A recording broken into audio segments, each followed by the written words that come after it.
Esta corte defende o combate à corrupção. Vai.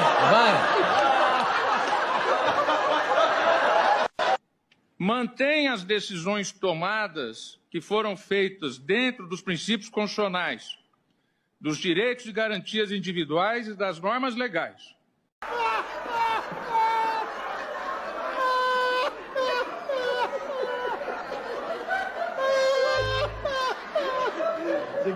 Volto a dizer, se não fosse esse Supremo Tribunal Federal, não haveria o combate à corrupção no Brasil.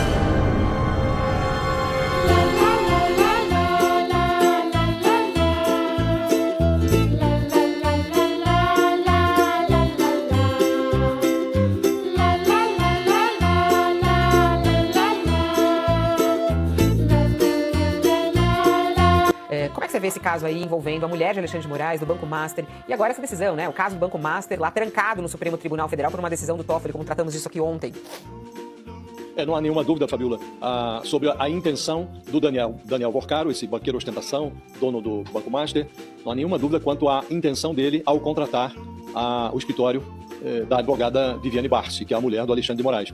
Ele estava, neste caso e em tantas outras conexões que ele firmou, ele estava à procura de proteção. E a mulher do Alexandre de Moraes não tinha na praça um nome tão eloquente que justificasse o pagamento de 3,6 milhões de reais por 36 meses de trabalho.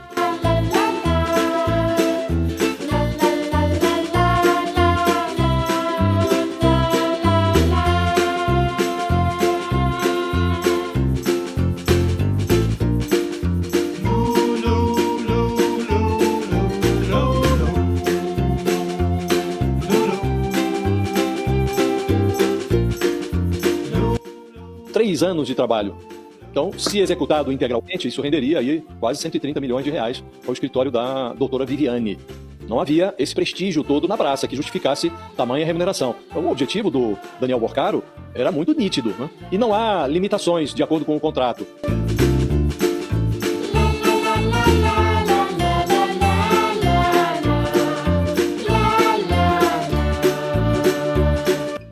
Em relação à área de atuação em que a doutora Viviane poderia prestar os seus serviços ao Daniel Vorcaro. Portanto, poderia ser no Supremo.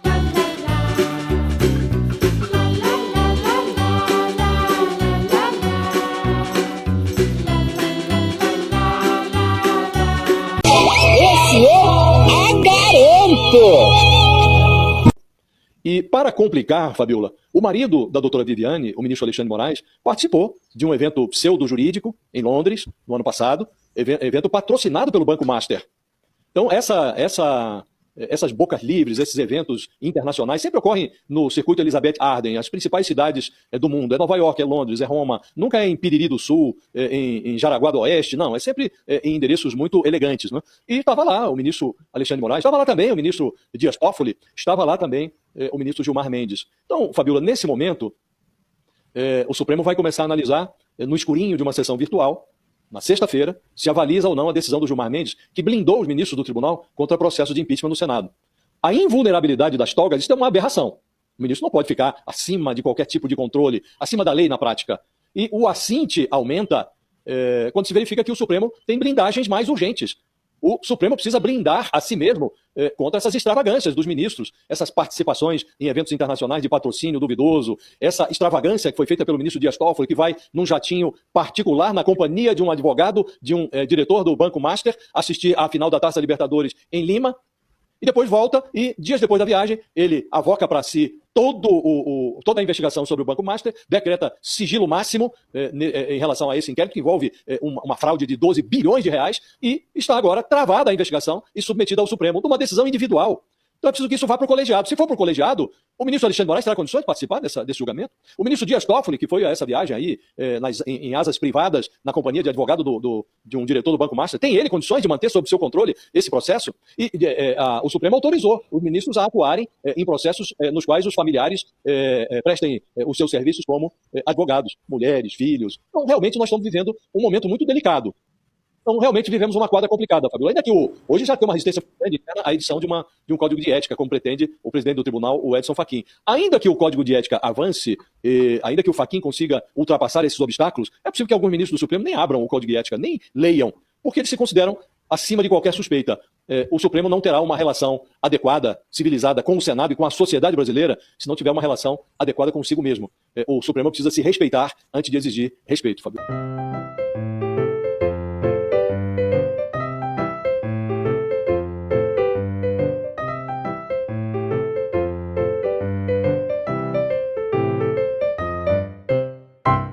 O filho mais velho do ex-presidente Lula tem negócios registrados até em terreno vazio. Este é o endereço da LLF Participações, mas o muro esconde apenas um terreno vazio. A firma tem 2 sócios, Fábio Luiz e Lulinha, filho mais velho do ex-presidente Lula, e Luiz Cláudio, o caçula da família Lula. Em outra empresa de Lulinha, a AG4, a situação se repete, sem nenhum empregado. Mesmo assim, pagou salários ao filho de Lula. Juntas, as 2 empresas fantasmas receberam de outra empresa de Fábio, a Game Corp, R$2.800.000. Segundo a Polícia Federal, Lulinha usava pelo menos 5 empresas para movimentar o dinheiro suspeito. Game Corp S.A., LLF Participações, BR4 Participações, G4 Entretenimento e Tecnologia e FFK Participações. Segundo as investigações, a empresa principal, Game Corp, recebeu R$132 milhões do grupo Oi Telemar. Suspeita é a de que o valor repassado pela operadora era propina e serviu para comprar o sítio de Atibaia.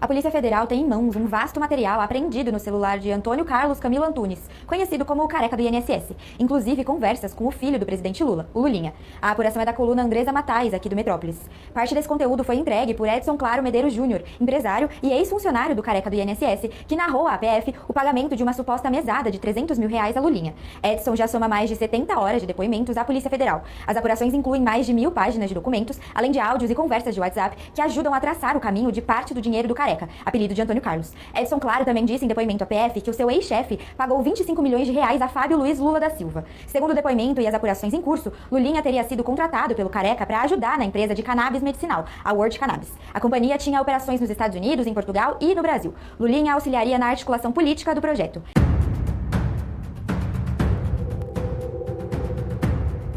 Edson trabalhava como diretor executivo da World Cannabis desde 2023. Ele rompeu com o careca do INSS após a operação Sem Desconto, deflagrada pela Polícia Federal em abril desse ano. No depoimento, Edson Claro também afirma que Lulinha seria sócio oculto da World Cannabis em Portugal. No papel, conforme documentos acessados pela coluna, a empresa está registrada na cidade de Porto com o nome Candango Consulting e pertence apenas a Antônio Carlos Camilo Antunes e ao filho dele, Romeu Antunes. O plano da World Cannabis seria produzir medicamentos à base de cannabis e vender esses insumos ao Sistema Único de Saúde, o SUS. A empresa chegou a elaborar um projeto para apresentar ao Ministério da Saúde, batizado de Projeto Amazônia.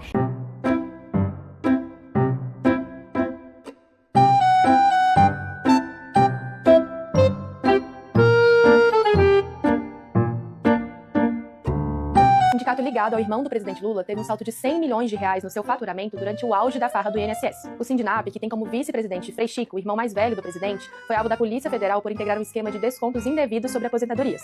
Esse esquema teve seu auge entre 2021 e 2023, quando o número de filiados do sindicato saiu de 170 para 420 mil.